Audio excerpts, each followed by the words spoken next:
Hey, good morning, ladies. Give you guys, if there are any of you up yet, I'm going to give you guys just a few, like a minute or so to hop on. But first thing you might notice for our Friday walk and talk, I'm not walking. It is super cold out this morning. I went outside and I was like, this is not going to work. I was like, "Blah, blah, blah, blah." And so I was having a hard time talking and walking in the cold this morning. So I'm in my oldest's, Charlie's bedroom this morning, so if he pops in here, I apologize. But like I said, I could not talk and not shiver. So we're going to just chat today. I'll get my walk in a little bit later because that Peloton I asked my husband for is still not arrived yet, and I don't anticipate it anytime soon. So we're just going to be walking. So, all right, ladies, I hope you guys are having a great week. I'm definitely more awake than what I look right now. So I hope you guys are too. But what I wanted to chat with you guys about today, um, just kind of some things that have been like that I'm learning, that I've experienced, that I'm starting to figure out, and kind of going through as well. So, like everything, I just want to always pass my knowledge on to you guys in hopes to shorten the learning curve and empower and encourage you guys. So, I've been thinking a lot about, really just like what it means to live life on that next level. And we've talked about this, a million times, but everything, all of our life results come from our mindset. And so sometimes it really helps. For me personally, I'm a very formulaic type of a thinker. Now, not everything in life can be a formula, but I am going to bring you a formula today, and they just make me happy sometimes. And so, um, it's helpful, I think, that when you take bigger concepts or kind of things that are more of a process, and if you can break it down into some steps. And so that's what we're going to do today. And I'm going to give you guys 6 steps to really improving the way that we respond to life's events. And that's ultimately what it means to live life on an elite level. And this is going to help you in hey Lindsay, hey Christine, hey Jamie. What this kind of formula or this breakdown, this way of thinking, if you will, is going to help you at work. It's going to help you at home. It's going to help you with your relationships. It really is. I mean, it spills over into every aspect of your life. So, I'm also going to do another podcast on this. So if you are walking right now and like can't take notes, don't worry about it. I'm going to do a little bit deeper dive in this on the podcast as well. Now, this is a kind of a big topic, and so I might have to break this up into 2 parts so this doesn't go crazy long. So I'm going to go through the 6 steps today, and if I have time, I'm going to dive into the kind of a little bit more into one specific step, but if not, I'll do that. Hey, Meredith, I'll do that on Monday, okay? So the first thing I've we'll just go ahead and dive right in.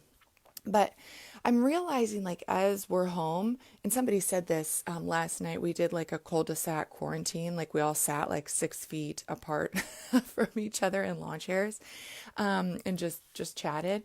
But somebody said something to the effect is like they didn't have a reason to go to take their kids to the baseball field because they were like, well, why go? We've heard yesterday that soccer season got canceled and all of that. And he was like, man, like, why do we go to the baseball field? Like, we're not going to have baseball season. He was like, I'm really trying not to get into that mindset. And that is so true, you guys. I think we always have to have, not I think, I know, we always, and it's just humans, this is all of life. We always have to have a reason for why we are going to do or doing something. Because if we don't, we are always going to revert back down to our habits. And when I say habits, it's really our default. All right. And so we always have to have a reason for doing things. So as we're going through this today, I want you guys to think, like, what is my reason for wanting to stay in shape, or wanting to get in shape, or wanting to have a great marriage, or wanting to have good relationships, or wanting to move up in my career, whatever it is, wanting to save money, wanting to make more money, whatever it is, we have to have a reason for why we're doing things. Otherwise, our brains will not do the uncomfortable things to get there. And so, as we're going through this, just be thinking about your reasons for each part of your life. All right, so, because none of us wake up wanting to be average, right? We don't like hop out of bed and just think like, man, I want to be average today. We are all highly motivated women, but you have to have, of course, your reason, but you have to have a plan, for how to build the life that we want, the habits that we want, and the disciplines that we want, because that's ultimately what those disciplines are ultimately what is going to get us to, that end goal for the reason of why we're doing anything. If you want to get out of debt because you want to travel or because you want to buy a house or because, whatever it is, you have to have a plan to get you there. And then it's going to be those disciplines that actually help you accomplish that, right? So what happens so many times, this is true in nutrition, fitness, finances, relationships, whatever, is that people don't understand, don't have a process for how to really build those disciplines. And so oftentimes they'll just kind of revert to default behaviors. All right. So your mind, your brain is always, you guys know, we preach this, you guys know this, but your brain is what is going to tell your body what to do. So we have to get the brain and the mind right first in order to be able to walk those things out. So I just mentioned default behaviors, which, and then I mentioned disciplined behaviors. So discipline is not a bad thing. Sometimes people, when they hear discipline, they think that it's kind of a bad thing or like a uncomfortable thing, and it might be uncomfortable, but ultimately it's a really good thing, and that's what's going to get you to your reason, to your goal. So default behaviors are really categorized as three things. Default is impulse, autopilot, and then resistance. So those are the three things that characterize default. Whereas on the flip side of that, or on the other side of the coin, is disciplined behaviors. Disciplined behaviors are characterized as intentional, so not impulsive, but very intentional. Purpose, there's a purpose to that behavior versus just autopilot, like, I don't know, just doing it because I'm doing it. No, there is a specific purpose. And then skill. So if you think those things match up, so intention instead of impulse, purpose instead of being on autopilot, and then having skills instead of resistance. And what resistance is anytime if you've ever felt like that, like you need to go or you're scheduled to go work out and you're like, making some sort of an excuse or like, I just don't want to. That's resistance. Anything that makes you feel like you don't want to do something or hold you back, that's resistance. But when you build skill, you overcome that resistance and you just kind of go do the thing. So we're going to talk about building disciplined behaviors and having that be your default instead of just kind of running on autopilot and just doing things just because that's what we've always done. Unless it's a good thing, ultimately we want to get disciplined on autopilot. Okay. So, thinking about some things like, do you respond with discipline or default? And that's really the way to living that elite life is in every way that we respond. It should be with disciplined behaviors, with intention, with purpose and skill, instead of those default behaviors. And so that's ultimately what we're trying to get to, because those disciplined behaviors are what are going to determine our outcome. So I'll give you guys an example, and then I'm going to walk you through the formula, because it's going to just give you this beautiful word picture, and then the 6 steps to building these disciplined behaviors. But I've got 3 boys, and they're always like, one of them is always talking. One of them's always and they're amazing. And this time has been really, really good for our family. But I have a tendency, because it's non-stop. I'm also an introvert, so I need quiet, like downtime to process things and stuff like that. So when I never get it, I kind of get a little edgy. And, one of them's always going. And my middle son, Breaker, he loves sweets and he loves sugar, and it drives me insane. The kid would live off of like Fun Dip and Airheads if we'd let him. So Justin, my husband, went to Sam's like a month ago. I don't know what he was thinking, but he got the 90 box of Airheads. you guys probably know, I was like lost it. Like, I can't let this into my house. What are you doing? And he's like, I'll lighten up a little bit. Breaker loves airheads. And there's a little bit of a story behind that. When he plays basketball, I mean, this is just me being totally honest and transparent with you guys. And so, whatever. You're probably like, oh, that's surprising, but whatever. Breaker would always eat an airhead before his basketball game. And that was like his pregame routine. When he would have an airhead, I mean, the game was like, he'd have like 20 points. It was unreal. And so Justin kind of, he got him these airheads. But before we moved, he ate some on the couch and got some red on the couch before one of his games. And I kind of like lost it. I was like, Breaker, blah, blah, blah, So yesterday, Ace, my youngest, saw something on the couch. Ended up just being Fuzz, but he thought it was an airhead. And he was like, Mom, Breaker got airhead on the couch. Normally, because they're always going and I was a little bit edgy, I'd just be like, Breaker, get down here, da, da, da, without even looking. Like, I just trusted what the 5-year-old said, instead of calming down to respond to that situation, I'd immediately like bark at that situation. And it would really hurt Breaker's feelings because sometimes he's not in the wrong. It was just Ace kind of tattling on him. And I was like, oh, Breaker, I'd have to apologize. I'm like, man, I do not want this situation happening because it's not good for our relationship, right? So that was a particular situation that would happen in other ways. It would play out in other ways. Maybe you guys are thinking of things, maybe it's at work. You respond in a way pretty consistently, or maybe it's to your spouse or maybe it's even to yourself. You always respond in a similar way that's not helping you get to your ultimate outcome.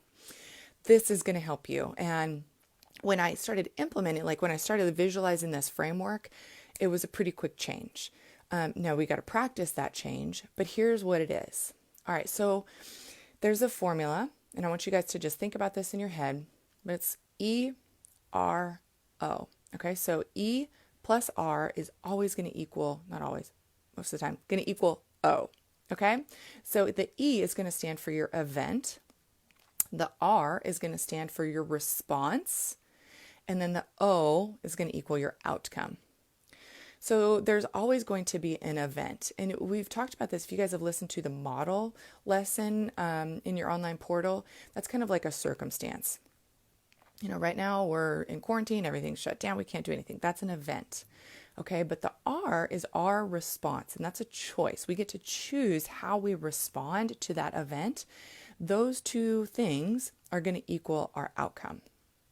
Okay, so whatever, you first have to decide what you want your outcome to be.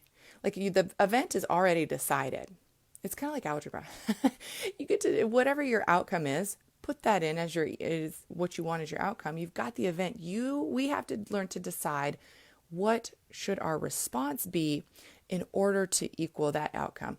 So praise the Lord, hallelujah. I don't even know if that's algebra, but if it is, we finally found a purpose for it in our lives. Finally, after, I won't even say how long it's been since high school. But that's ultimately what it comes down to. And so if you guys will start to think, here's the event, this is the outcome I want. What response do I need to determine this outcome? That is going to give you so much power, because what happens is when we don't know that we get to choose our response to that event, we essentially give our power away to determining the outcome. Now, you guys know we don't always get to determine every single outcome in life, but we have far more power over the outcomes than our brain wants us to believe, or because our brain just wants to keep us alive, and so it wants to keep us safe. And sometimes that R is not safe. It's not easy. It's not comfortable. So that's where you're going to come up with that resistance. That's where that resistance is going to pop up. So if we can learn to develop the skill, then we don't have that resistance anymore. And then we start to do the hard things that's going to ultimately get us to our outcome. Okay. Yeah, Lindsay. Yes, it is. It's a great, good. I'm glad this is a good timing for this formula. I really think that it is, because right now we get to choose how we respond to everything. And now is such a great time because everything's quiet for the most part. I want to be sensitive to people that, are are really struggling, especially like if you're an extrovert, this is probably a really hard time for you because you need people for energy. And so I really, really empathize with people that need that. But this, you can choose how you respond to this event, based on the outcome or based on the reason, what it is that you're looking for. And so let's go through, this process. All right. And the first thing I want you guys to understand is all growth. And we know this, but it's like we have to be reminded daily of this. All growth, and we can even look to nature for this. All growth is slow, small, and daily. And I think as high achieving women, we all want and especially in today's modern culture where everything is pretty impulsive, where I think we're getting a good dose of reality right now. But growth is slow. Like trees, you don't just walk out one day and boom, it's over the course of seasons, which, we talked about last week at some point. You grow through those seasons. So I want you to just be aware and just, be okay, I guess, with that growth is a slow, small process, and just understand it is what it is. Like, we can't really speed up the growth process. Think about when you were a kid, you can't make yourself grow. Some things are just time and just doing the work. And so, that's kind of an unpopular thing to really talk about, because most people will say oh, make it happen. Oh, you can do this. You can make $1,000 overnight. Oh, you can do this.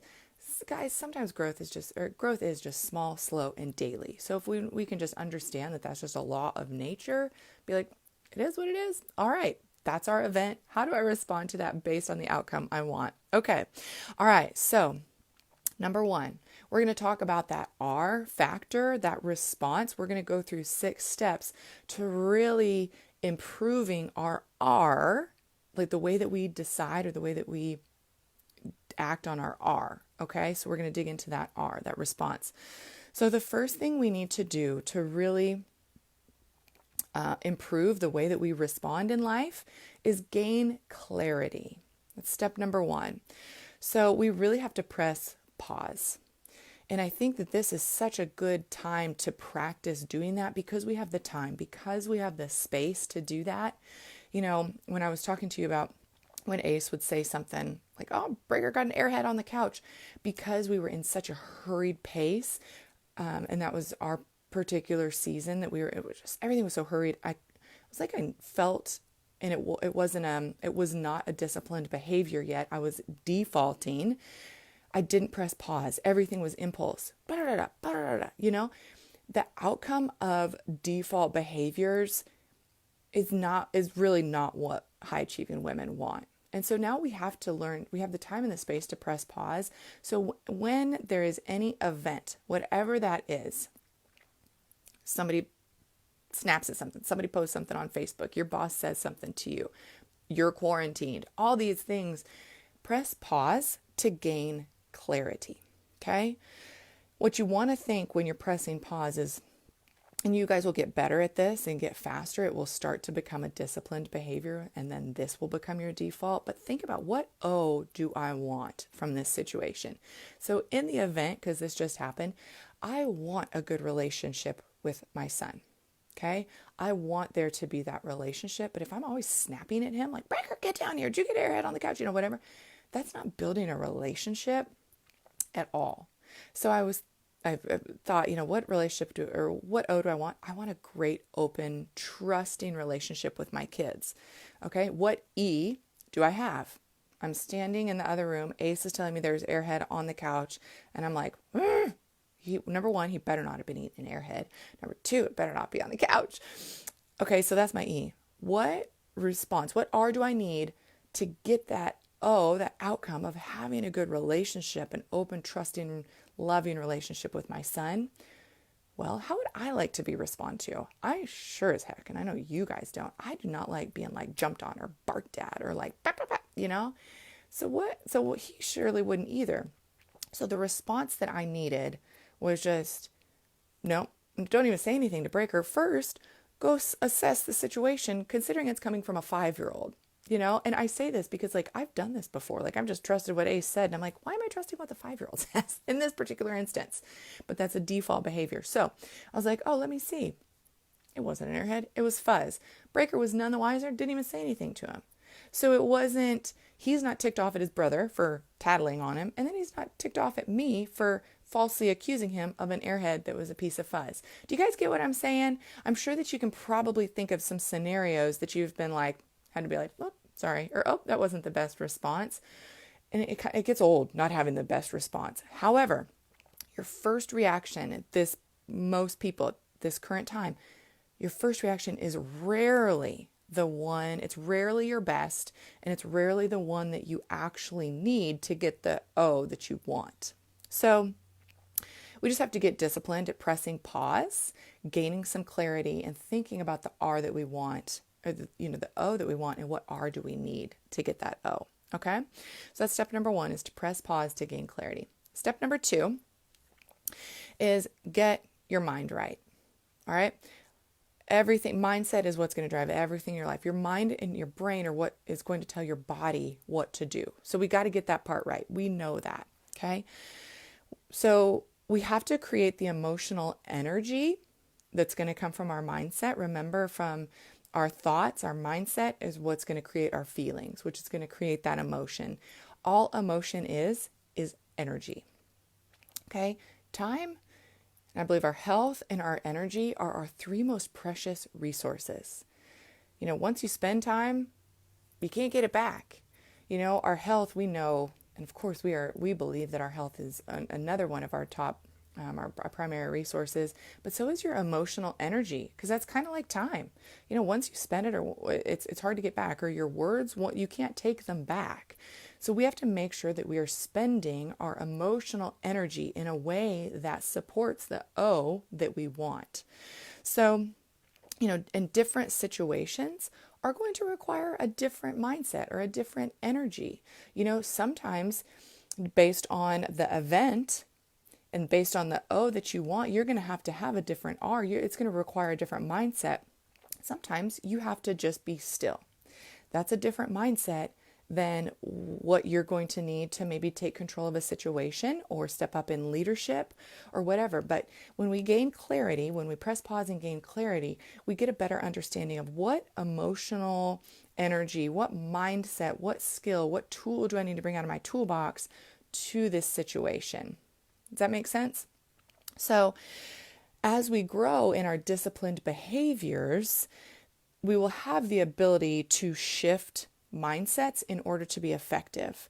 And what I mean by that is sometimes a situation is going to require you take control of something, or you step up with a higher level of energy versus a quiet energy. But if you are always responding, and I say this because was my default, was always like a step in, take charge, talk over people, I got this, blah, blah, blah. That was my default. That is not always the mindset or the energy that is needed to get the outcome that we want. Sometimes you've got to sit back and listen. And that was not a default behavior for me for many, many reasons. So if you're always responding to a certain situation with the exact same R, understand that it's not always the same R that's going to require, because your E is different. Back to algebra, right? All right. So we can't allow our E to dictate our energy. We can't allow our situation to dictate our energy. We want to have a bigger R than E. Okay. And that really is a superpower when you understand that, like, no matter what situation you're in, you understand, you've developed the skill through experience. You make lots and lots of mistakes, but that's okay, because mistakes aren't bad. It's just learning. That's how you build skill.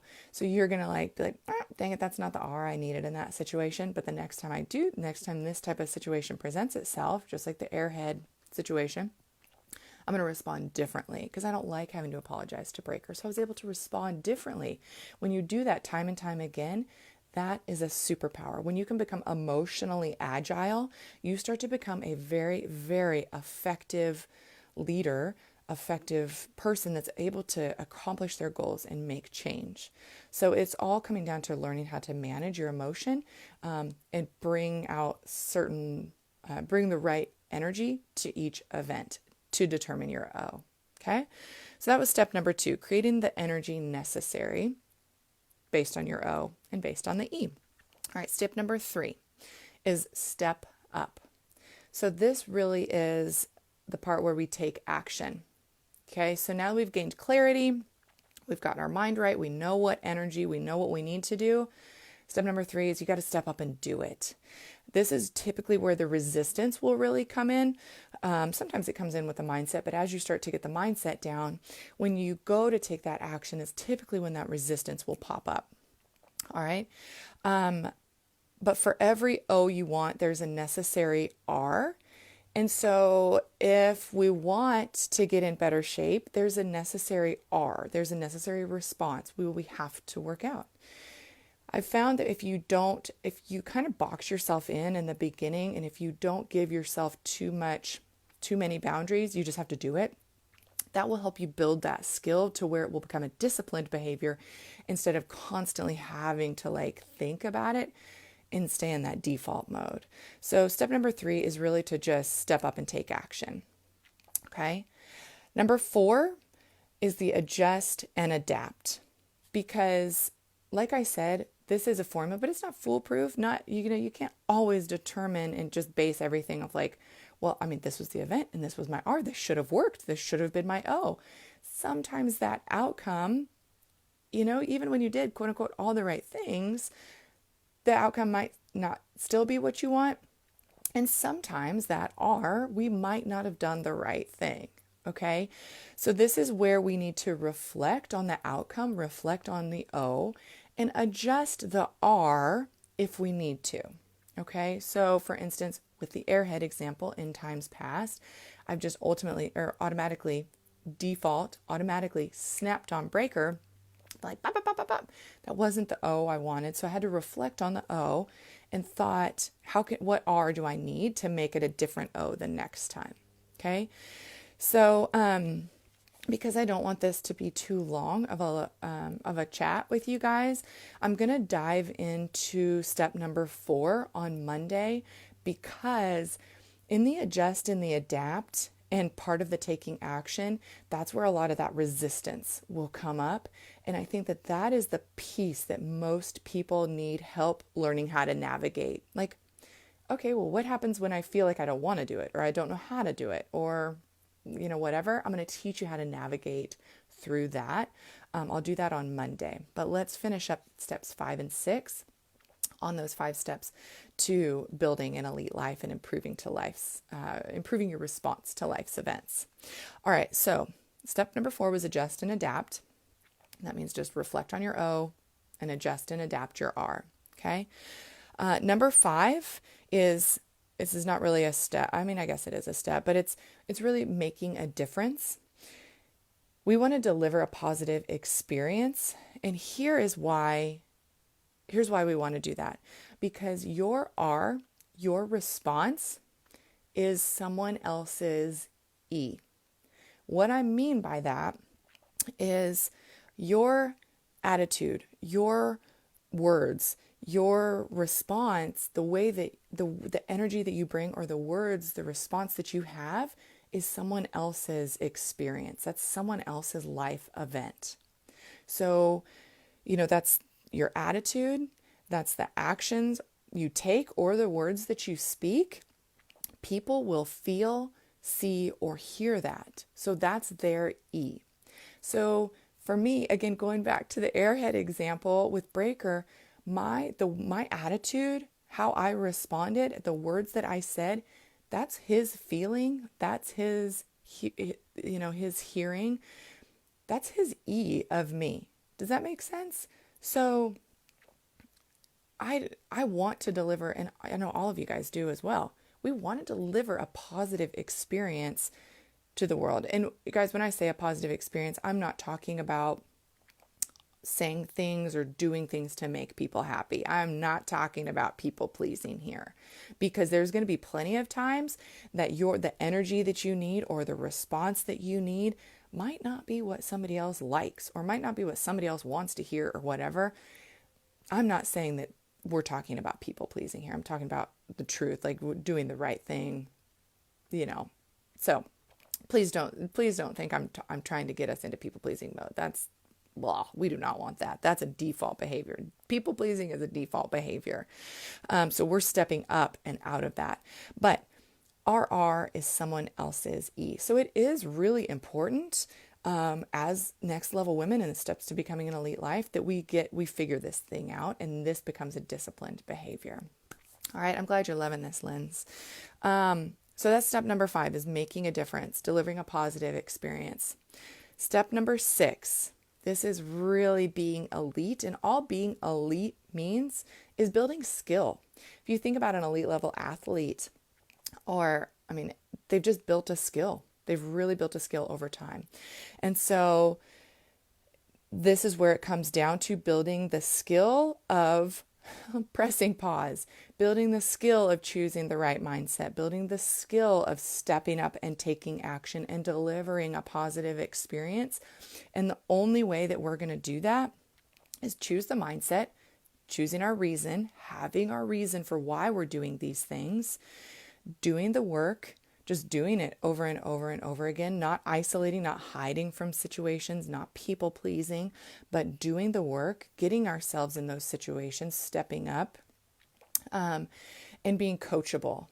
And that is where you just reflect, on that and saying like, how do I want to respond differently? Being coachable and saying like, oh, okay, I see that because I think, like being boisterous and getting out and, making things happen. That's something that's praised in our culture, but that's not always the correct R for the O that we want, or the O that's needed. And so being coachable and saying like, even though that's quote unquote praised in our culture, that's not necessarily the right emotional energy I needed to bring. What other skill sets do I need to maybe sit and listen and not talk over people, or not try to always fix things? Sometimes people just want to be listened to, and that's what makes them feel loved. We're going to talk about, that on Monday. But really it's just building that skill. So those are the 6 steps, you guys. Number 1 is to press pause to gain clarity.